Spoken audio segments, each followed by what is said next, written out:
성도 여러분, 2014년 가보년 새해를 맞이해서 이 첫 안식일에 우리 규례교회에 속한 우리 사랑하는 모든 성도님들 각 개인과 가정과 또 생업 위에 하나님의 큰 은혜와 축복이 이 한 해 동안 풍성하게 넘쳐 흘러나게 되기를 주님의 이름으로 간절히 축원합니다. 아멘. 오늘 저는 하나님의 말씀 신약성경 마태복음 4장에 있는 말씀을 가지고 함께 은혜를 나누고자 합니다.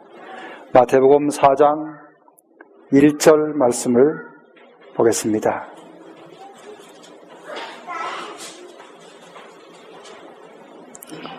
(4장) 1절 2절까지 읽겠습니다. 그때에 예수께서 성령에게 이끌리어 마귀에게 시험을 받으러 광야로 가사 40일을 밤낮으로 금식하신 후에 줄이신지라. 오늘 제가 드리는 말씀의 제목은 30년의 열매라고 하는 제목을 좀 붙여봤습니다. 오늘 특별히 새해를 맞이해서 우리 김성원 목사님 이렇게 뵙게 해서 감사합니다. 제가 말씀을 좀 주십사 하고 요청을 드렸더니 사양을 하셔서 새해 우리 첫 안식일 목사님 말씀을 듣지 못하는 게 아쉽습니다. 자주 오셔서 저희 교회에 귀한 말씀을 주시기를 부탁을 드립니다.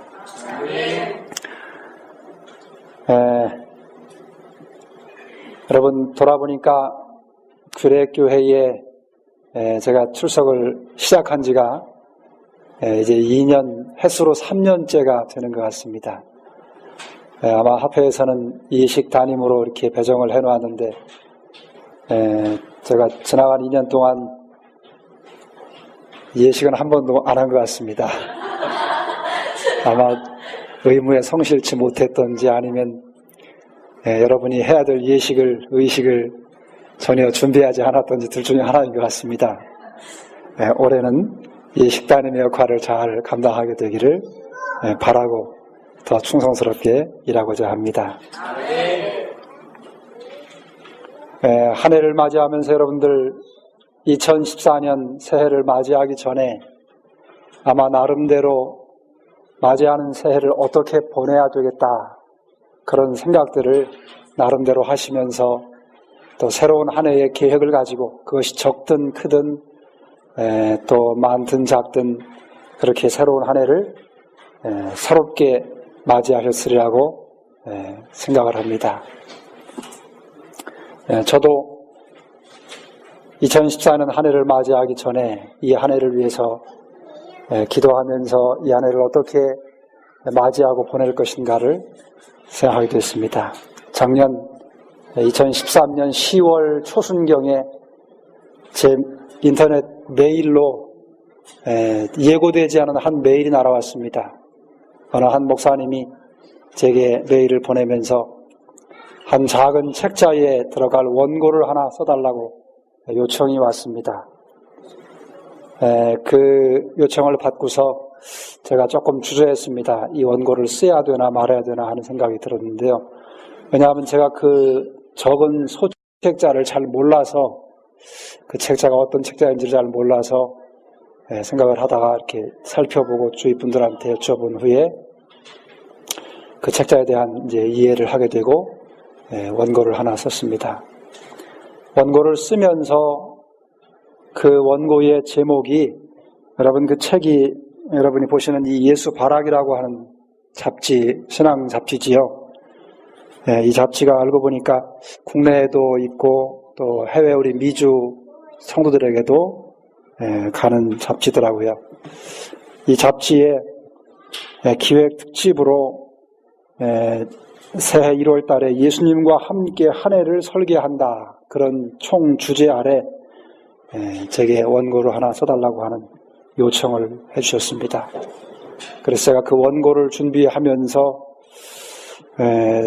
2014년 한 해를 위한 제 개인적인 계획을 세우면서 그것에 대해서 소개를 했습니다.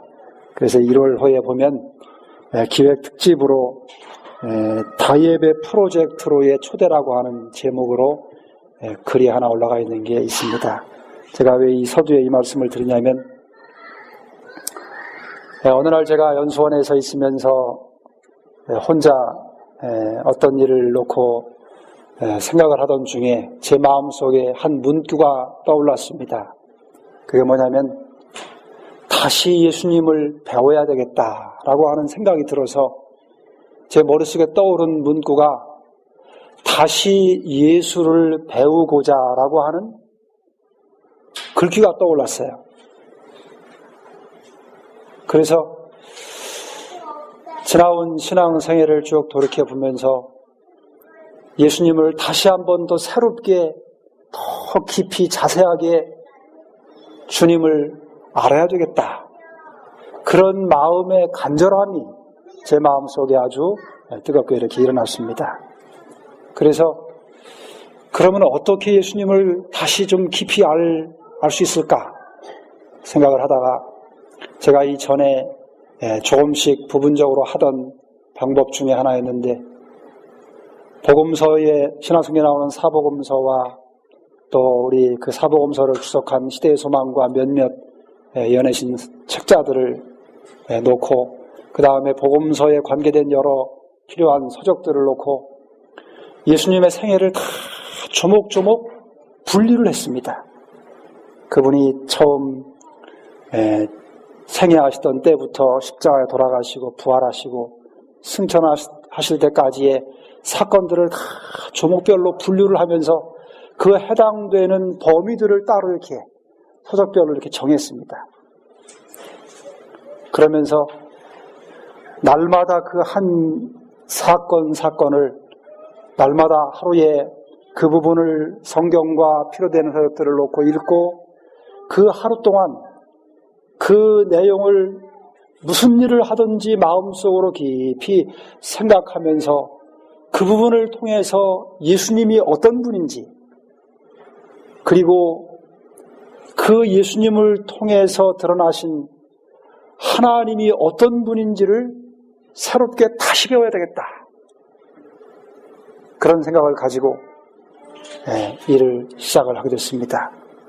그 내용을 제가 이 원고에 이 예수바라기 책자에 그 내용을 한 A4 용지로 한 빽빽하게 악쳐서 2페이지를 해서 보냈더니 그 중에 일부는 이제 지면 때문에 삭제를 하고 일부가 올라왔더라고요.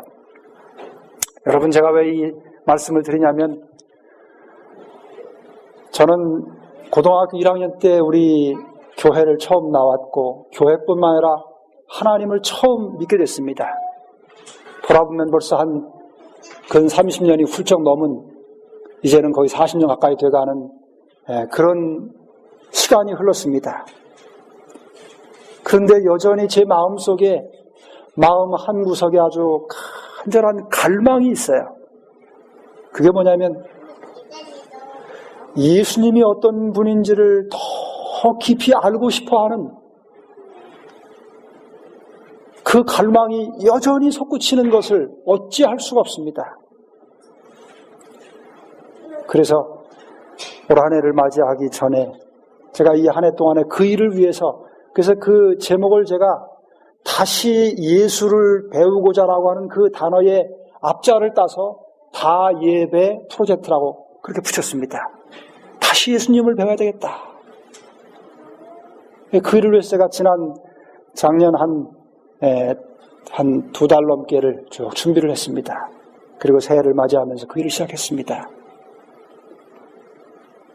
여러분, 여기 오늘 제가 본문으로 읽은 이 마태복음 4장 1절 2절은 마가복음 1장과 누가복음 4장에도 같은 내용이 기록되어 있습니다. 거기 보면 마가복음 1장에는 성령이 곧 예수를 광야로 몰아내신지라 그랬습니다.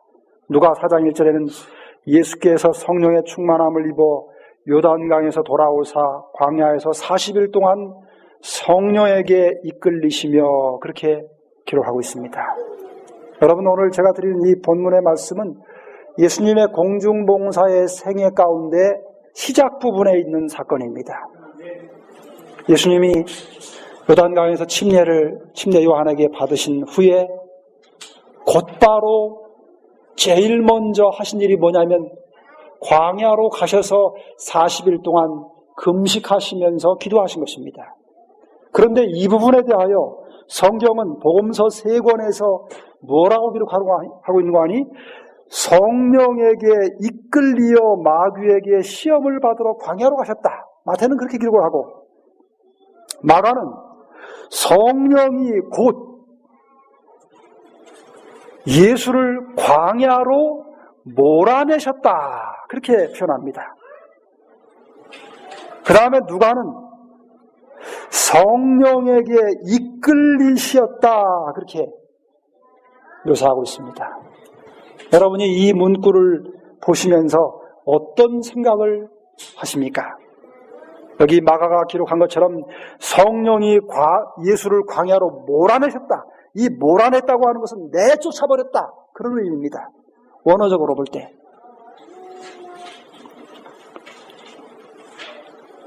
정말 이 본문의 말씀이 억지로 예수님은 가고 싶지 않은데 억지로 성령이 등을 확 떠밀어서 어쩔 수 없이 광야로 갈 수밖에 없도록 그렇게 만드셨다는 이야기인가? 예수님이 별로 마음 가운데 그런 생각이 없었음에도 불구하고 성령의 어떤 그 강제적으로 보내시는 그런 것 때문에 예수님이 광야로 그야말로 쫓겨남을 당해서 거기서 40일 동안 그렇게 지내셨다는 말씀이신가? 혹시 신앙을 처음 하는 분들은 그렇게 이해할 수 있습니다. 성령이 예수님을 광야로 몰아냈다. 아, 예수님이 가고 싶지 않은데 그 40일 동안 밥도 먹지 못하고 금식하는 그 어려운 일을 위해서 성령이 쫓아냈구나. 아니면 예수님이 별로 가고 싶지 않지만 억지로 갔구나. 그렇게 이해할 수도 있을 법한 그런 표현을 성경은 기록하고 있습니다. 그러나 여러분, 본문에 담겨있는 의미는 그런 의미가 아닙니다.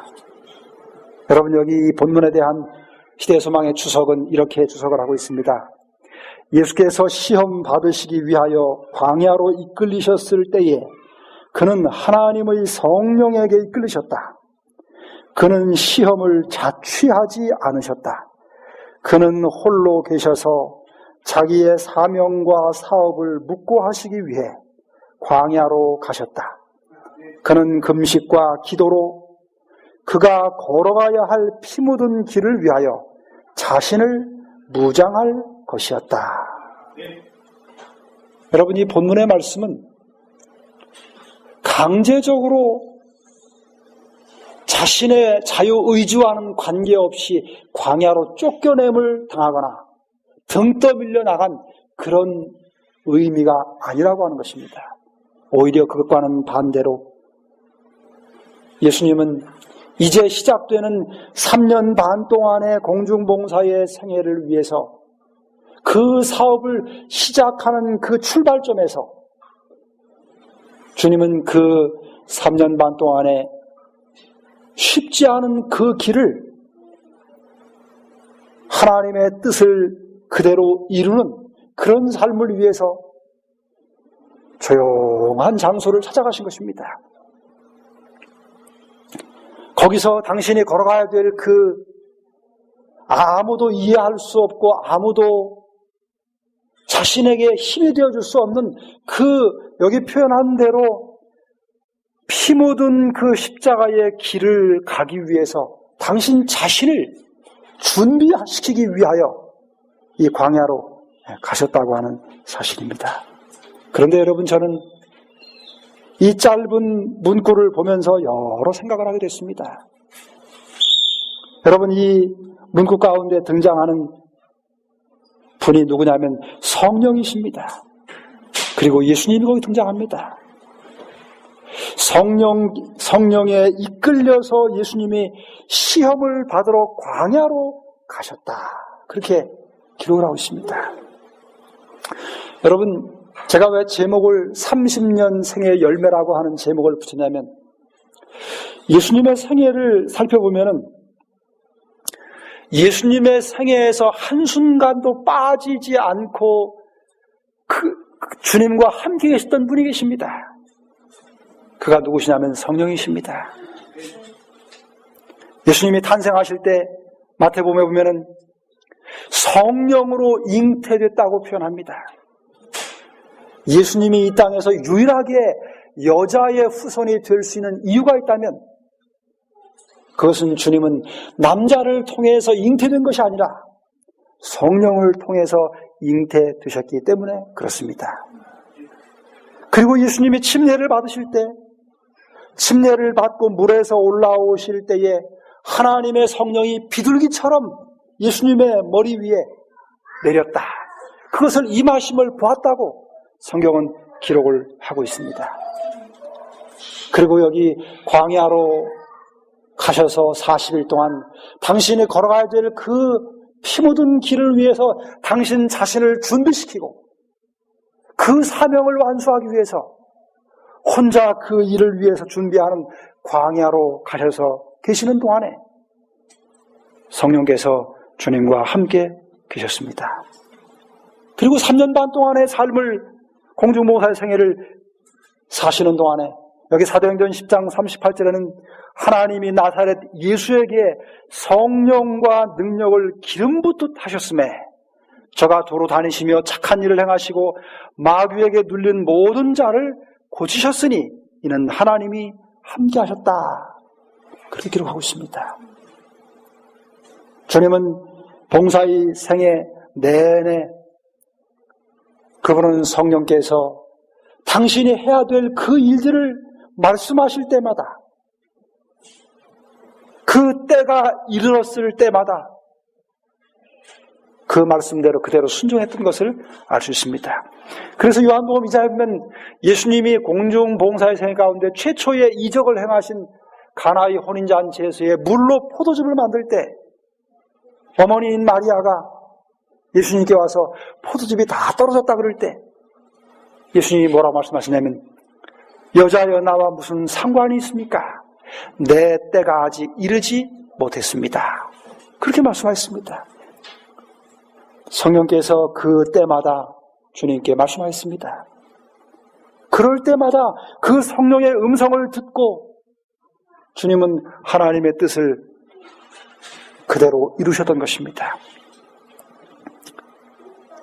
주님이 마지막 제자들에게 하신 말씀 가운데 요한복음 16장 13절에 보면 진리의 성령이 오시면 그가 너희를 모든 진리 가운데로 인도하시리니 그 다음에 사도행전 1장 8절에 보니까 주님이 승천하시면서 오직 성령이 너희에게 임하시면 너희가 권능을 받고 예루살렘과 온 유대와 사마리아와 땅끝까지 이르러 내 증인이 되리라 하시니라. 여러분, 우리가 전도와 선교를 위해서 말씀을 전하거나 들을 때마다 빠지지 않고 나오는 성경절이 사도행전 1장 8절입니다. 그런데 여러분, 저는 이 말씀을 보면서 무슨 얘기를 하냐면 오직 성령이 너희에게 임하시면 너희가 권능을 받고 예루살렘과 온 유대와 사마리아와 땅끝까지 이르러 내 무엇이 되겠다고요? 증인이 되겠다고 했습니다. 그런데 여러분, 이 말씀은 여러분 이것은 어떤 말씀이냐면 예수님의 신앙의 간증입니다. 사실은 3년 반 동안 예수님은 당신의 마음속에 성령이 임하실 때마다 권능을 받으셨고 놀라운 이적과 기사를 행하셨고 복음을 가르치셨고 많은 사람들에게 진리를 전하였습니다. 그것은 예수님 자신의 이 땅에서의 지상생에서의 놀라운 날마다의 생애의 경험이었습니다. 그 경험을 주님은 승천하시면서 내가 너희를 따라 하늘로 가면 내게 임하셨던 그 성령이 너희에게 임할 것이다. 너희에게 그 성령이 임하면 내게 그랬던 것처럼 너희에게 권능을 주실 것이고 예루살렘과 유대와 사마리아와 땅끝까지 이르러 내가 그렇게 행했던 것처럼 너희도 그렇게 놀라운 능력을 행하고 복음을 전할 수 있을 것이다. 그 말씀을 하신 것입니다. 그저 예수님은 한 번도 경험하지 않은 채 알지 못한 이야기를 하신 것이 아니라고 하는 것입니다. 그것은 예수님이 이 땅에 사시는 동안에 언제나 경험했던, 매 순간 그렇게 사셨던 성령과 끊임없이 동행하셨던 그 일에 대한 경험에서 나오는 놀라운 보증이요 약속이었던 것입니다. 여러분, 저는 이 본문의 말씀을 묵상하면서 도대체 예수님이 어떻게 성령의 인도를 받으시면서 어떻게 사셨을까? 그 성령의 인도를 따라서 산다는 의미가 무엇일까?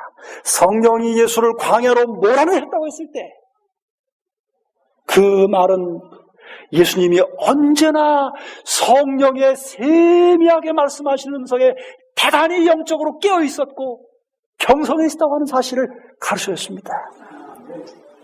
그러지 않았겠습니까, 여러분? 예수님이 만일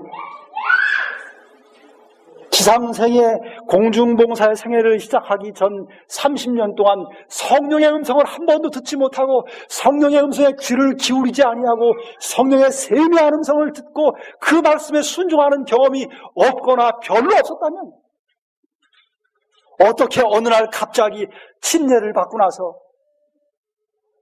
성령의 그 세미한 음성에 귀를 기울이고 광야로 가셨겠습니까? 예수님이 성령에 이끌려서 광야로 가셨다고 하는 사실은 그분이 30년 동안 언제나 성령의 지도 아래 사셨음을 여지없이 보여주는 최고의 증거인 것입니다. 그렇기 때문에 침례를 받고 나서 주님은 당신 자신에게 늘상 말씀하시던 성령의 강력한 음성을 그분은 들으셨고 그 성령의 말씀하시는 음성이 그분을 견딜 수 없도록 만드셨습니다. 그리고 마침내 그 걸어가야 될 피 묻은 십자가의 길을 위하여 주님은 아무도 없는 조용한 한적한 장소를 찾아가신 것입니다. 여러분, 성령의 인도를 따라 산 사람만이 자신에게 있어서 가장 소중하고 가장 중요한 어떤 문제를 놓고 성령의 더 강력한 이끄심을 따라서 그 일을 위해 준비할 수 있습니다. 평소에 성령의 음성과는 무관하게 자신의 생각과 뜻대로 산 사람이라면 결단코 삶의 위기와 어려운 시련이 닥쳐올 때에 그 일을 위해서 성령의 강력한 이끄심 가운데 그 일을 준비할 수 없음을 우리는 알 수 있습니다. 여러분, 성령의 지도를 받는 사람이 어떤 삶을 살았을까요? 어떤 삶을 사는 사람이 성령의 지도와 성령의 그 세미하게 말씀하시는 음성을 큰 우레와 같은 소리로 그렇게 들을 수 있을까요? 그것은 평소에 기도하는 삶을 살지 않는다면 그것은 불가능한 일입니다.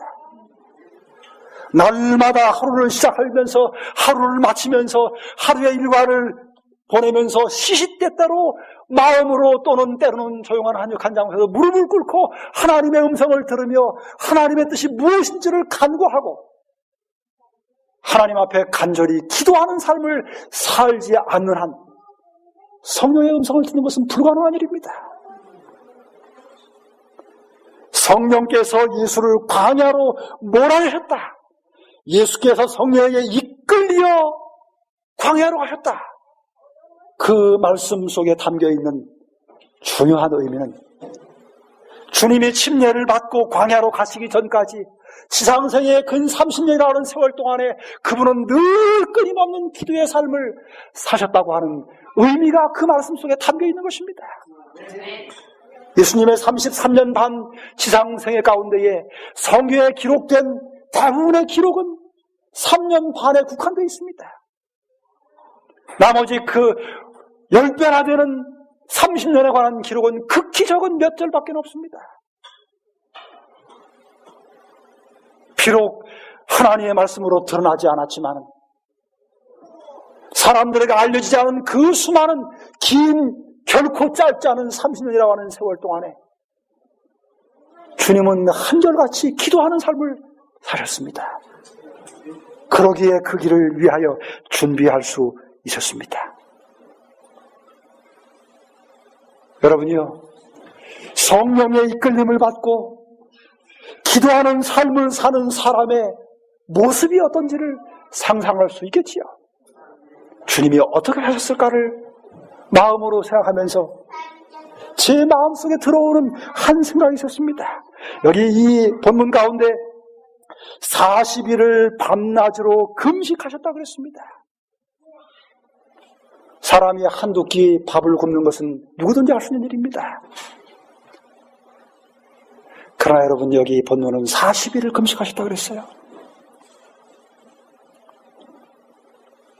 여러분이 이 한 해를 맞이하면서 정말 기도하는 삶, 그 기도하는 삶을 통해서 매 순간 말씀하시는 성령의 세미한 음성을 들으며 살고자 하는 그와 같은 혹 계획이나 뜻이 있다면 어떻게 그와 같은 삶을 지속적으로 1년 내내 살아갈 수 있을까요? 그 일을 위하여 필수적으로 해야 될 일이 있습니다. 그것은 뭐냐면 절제하는 삶을 살지 않으면 그 일을 할 수 없습니다. 어느 한순간 짧은 일정 기간 동안은 그렇게 살다가 그것이 무너져버리고 다시 이전의 삶으로 돌아가는 중요한 이유가 무엇입니까? 어떤 사람이 기도의 삶을 쭉 살다가 그 기도의 삶이 무너져버릴 때 반드시 다가오는 중요한 원인이 있습니다. 그것은 끊임없는 절제하는 삶이 무너져버리면 기도의 삶도 유지될 수 없습니다. 주님은 이 땅에 사시면서 육신의 그 본성에서 나오는 육신이 요구하는 그와 같은 욕구들을 하나님의 성령의 임재를 통해서 하나님의 약속의 말씀을 통해서 끊임없이 굴복시키고 절제하는 삶을 사셨기에 그분이 끊임없이 기도의 삶을 유지할 수 있었고 성령의 세미한 음성을 늘 들으며 살 수 있었다고 하는 것입니다. 여러분과 제가 유일하게 성령과 교통할 수 있는 유일한 매체가 있다면 우리의 육체 가운데 유일한 한 곳이 있습니다. 그곳이 어디냐면 우리의 뇌신경입니다. 우리의 두뇌를 통해서 특별히 우리의 뇌 가운데 이 전두엽은 하나님과 교통하는 하나님이 정해놓으신 매우 중요한 육신의 기관입니다. 이 전두엽이 망가지면 종교심이 사라집니다. 어떻게 날마다 깨어서 하나님과의 막힘없는 지속적인 교제를 할 수 있을까? 우리에게 주신 건강에 중요한 기별들이 있습니다. 일찍 잠자리에 들고 새벽에 이른 아침 맑은 정신으로 일찍 깨어서 조용한 시간을 하나님 앞에 드리고 말씀을 상고하며 간절히 기도하며 시간을 보내면서 주어진 식생활에 하나님의 백성들을 위해서 구별된 식생활을 실천하면서 적절하게 음식을 먹고 결코 과식하거나 자주 음식을 먹음으로 우리의 위에 부담을 주어서 뇌신경으로 가는 피가 전부 다 위장으로 몰려서 정신이 흐리멍텅하고 졸음이 오고 의지가 약해져서 하나님과의 개인적인 교제의 삶을 더 이상 지속할 수 없는 그와 같은 부절제한 삶이 아니라 하나님 앞에 맑은 정신을 가지고 가장 명료하고 가장 확실한 맑은 정신으로 하나님의 말씀을 보며 하나님께 기도하며 성령의 세미한 음성에 귀를 기울이고 그와 같은 삶을 지속적으로 살아갈 때에 주님이 성령에게 이끌려 광야로 가셔서 그 걸어가야 될 십자가의 길을 위해서 준비하셨던 것처럼 그렇게 우리도 하나님께서 우리를 통해서 이루시고자 하시는 일을 이룰 수 있음을 이 말씀은 우리에게 가르쳐주고 있는 것입니다. 여러분, 우리나라의 유명한 스포츠 스타들이 여럿이 있습니다. 그 중에 요즘 제일 잘 뜨는 사람 누구냐면 피겨 여왕인 김연아입니다. 25살이 됐습니다. 그런데 여러분, 우리는 매스컴에 등장하는 그 세계 대회에서 금메달을 따는 우승을 차지하는 그 화려한 장관, 마지막 최고의 점수를 받는 그 장면을 보면서 온 국민이 환호하고 기뻐하고 좋아합니다.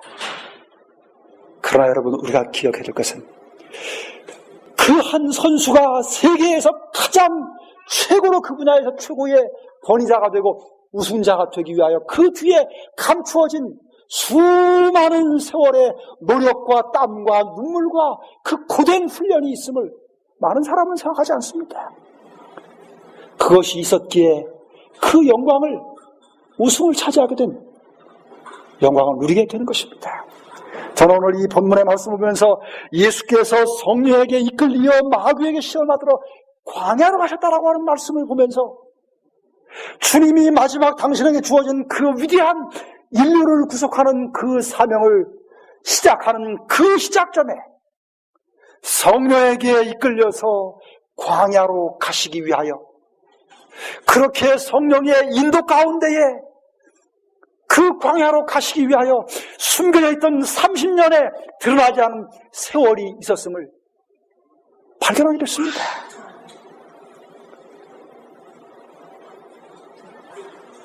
경기에 있어서 선수가 그랬듯이 온 인류를 구원하고 온 우주를 죄에서 구원하는 이 놀라운 그 어떤 경기와도 비교할 수 없는 구속의 이 위대한 경륜을 이루시는 그리스도의 마지막 결승점에, 마지막 최고의 결승의 그 놀라운 라운드의 시작점에 출발선에 서신 예수님이 성령에게 이끌려서 광야로 가신 그 일은 지나온 이 지상생에 30년 동안 그 일을 위하여 준비하고 기도하였던 놀라운 숨겨진 날마다의 신실한 믿음의 고된 그와 같은 믿음의 선수로서의 그 고된 훈련이 있었기에 가능했던 일이라고 하는 사실을 깨닫게 된 것입니다. 성령의 세미한 음성을 지각하려면 영혼이 늘 깨어있지 않으면 불가능한 일입니다. 혹 짧은 기간 동안에 혹 깨어있을지라도 그 다음에 다시 무감각한 부절제한 생활로 돌아갔다라면 주님은 이 마지막 역사를 결코 승리하지 못하였을 것입니다. 여러분, 성경에 기록되지 않은 30년 동안에 그 예수님의 생애를 결코 소홀히 여기지 마시기를 바랍니다. 한순간을 방심하고 육신의 정욕을 쫓아 산 후에 성령의 인도를 받는 것은 쉬운 일이 결코 아닙니다. 우리 모두가 성령의 인도를 받는 삶을 살기를 원할진데 매 순간 지속적으로 깨어있는 삶을 살지 않으면 어렵다는 사실을 잊지 말아야 됩니다. 우리는 누가복음 2장에서 그 소중한 교훈을 되새길 수 있습니다. 마리아와 요셉이 예수님이 12살 됐던 해에 6월절에 예수님을 데리고 참석했다가 그 명절에, 우리로 말하면 구정 명절입니다.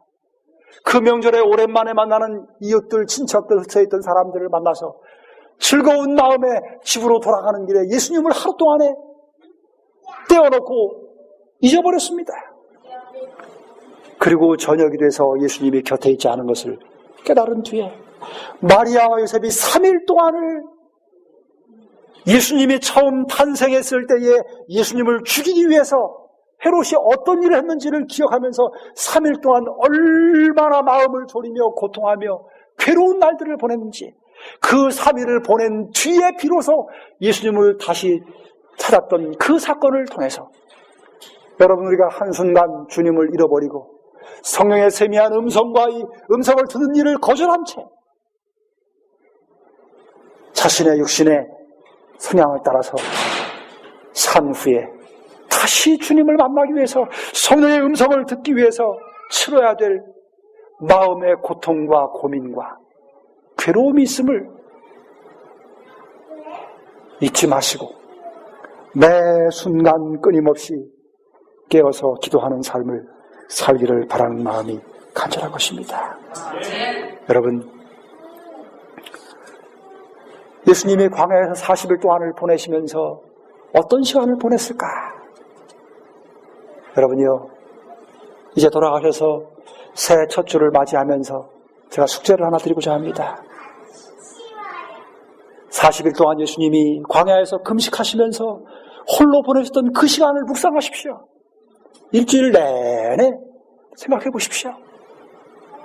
그 광야에 물이 없고 별로 초목들이 없는 그 외롭고 낮과 밤에는 기온차가 아주 크고 짐승들이 있고 누구와 대화할 수 없고 음식을 먹지 않은 가운데 40일 동안을 외롭게 홀로 보내셨던 그 예수님, 그 30세 된 청년 예수, 그분이 그 40일을 어떻게 보내셨는지를, 무엇을 위해서 그 40일을 보내셨는지를, 누구를 위해서 그 시간을 보내셨는지를 묵상하십시오. 성경에는 그 자세한 내용이 기록되어 있지 않습니다.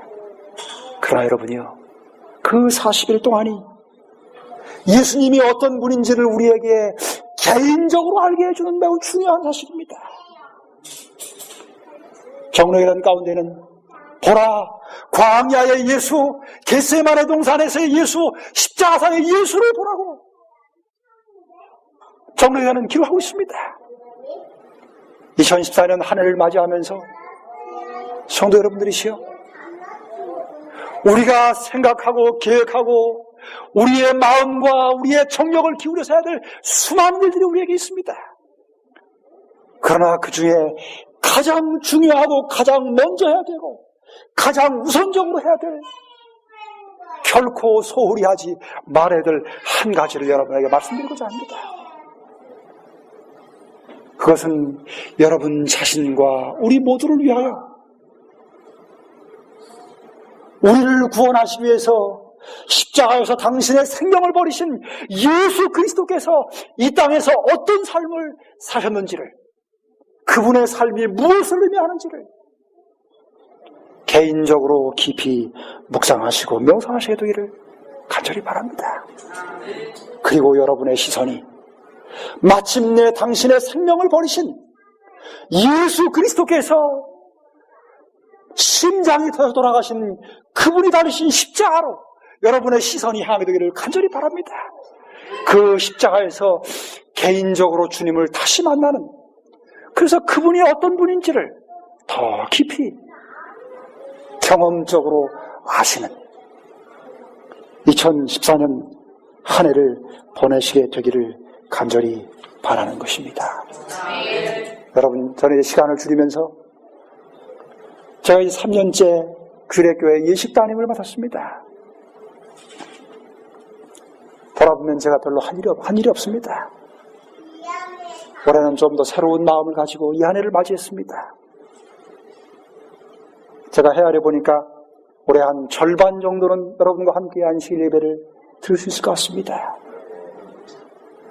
이 한 해 동안에 여러분과 더불어서 우리 두 분 장로님과 여러 집사님들, 몇 식구 되지 않지만 한 마음을 모아서 우리 자신과 또 주께서 피로 사신 영혼들을 위해서 우리의 교회가 또 내가 무엇을 해야 될지를 함께 고민하고 함께 협력하고 영혼을 구원하는 주님이 그토록 원하셨던 그 일을 위해서 우리 모두가 새롭게 헌신하는 그런 한 해를 보낼 수 있도록, 전과는 좀 다른 한 해를 보내도록 그런 작은 기획들을 세워보았습니다. 여러분, 제가 우리 장로님들과 아직 충분한 의논을 하지 않았기 때문에 자세하게 말씀드릴 수 없지만, 그러나 분명한 사실은 이 한 해 동안에 먼저는 우리 자신들이 영적으로 더 바르게 서는, 더 굳게 서는 그와 같은 한 해가 되도록 노력할 것입니다. 그리고 더 나아가서 우리에게 맡겨주신 이 지역에 또는 우리의 사랑하는 이웃과 친척들에게, 가족들에게 이 소중한 진리를 전하는 일을 위해서 좀 더 헌신하는 그와 같은 한 해가 되도록 우리 모두가 협력하도록 그렇게 최선을 다하고자 합니다. 성도 여러분들이시여, 다시 한번 여러분의 시야에서 그리스도의 십자가를 놓치지 마시기 바랍니다. 십자가 달리신 예수 그리스도가 어떤 분이신지를 이 한 해 동안 만나시는 놀라운 경험들이 우리 각자에게 일어나게 되기를 간절히 바라면서 말씀을 드리겠습니다. 2014년 한 해를 저희에게 허락해 주셔서 감사합니다. 주님이 그 당신의 지상생의 가장 소중한 사명을 이루시는 첫 출발점에 성령에 이끌려서 광야로 가셔서 기도하셨던 모습을 통해서 그것이 무엇을 의미하는지를 저희가 살펴보았습니다. 아버지, 저희도 이 한 해를 맞이하면서 이 한 해 동안에 저희가 해야 될 가장 소중한 일이 무엇인지를 생각할 수 있게 해주시고 그 일을 위해서 어떠한 삶을 살아야 되는지를 깨달을 수 있도록 은혜를 허락해 주시기를 간절히 기도합니다. 아버지, 날마다 성령에 이끌리는 삶을 통해서 그 삶이 쌓여질 때에 주님은 당신의 놀라운 사명을 이룰 수 있는 능력을 얻으셨습니다. 저희도 그렇게 되기를 원합니다. 아버지, 하루하루를 매 순간을 성령의 세미한 음성에 귀를 기울이며 그 음성에 순종하는 삶을 살다가 어느 날 저희에게 주시는 그 놀라운 하나님의 뜻과 목적을 이루기 위하여 우리 자신을 온전히 헌신하는 위대한 역사가 우리의 삶에도 일어날 수 있도록 축복해 주시옵소서. 이 한 해 동안 사랑하는 당신이 세운 이 교회를 축복해 주시고 이 교회가 이룰 위대한 역사를 위해서 우리 모두가 하루하루를 신실히 성령의 지도하심 가운데 살아갈 수 있도록 저희 모두를 축복하시고 그와 같은 이끄심이 이 한 해가 마칠 때까지 우리 모두 위에 함께 주시옵기를 우리를 그토록 사랑하시는 우리의 주님 예수 그리스도의 귀하신 이름으로 간절히 기도드리옵니다. 아멘.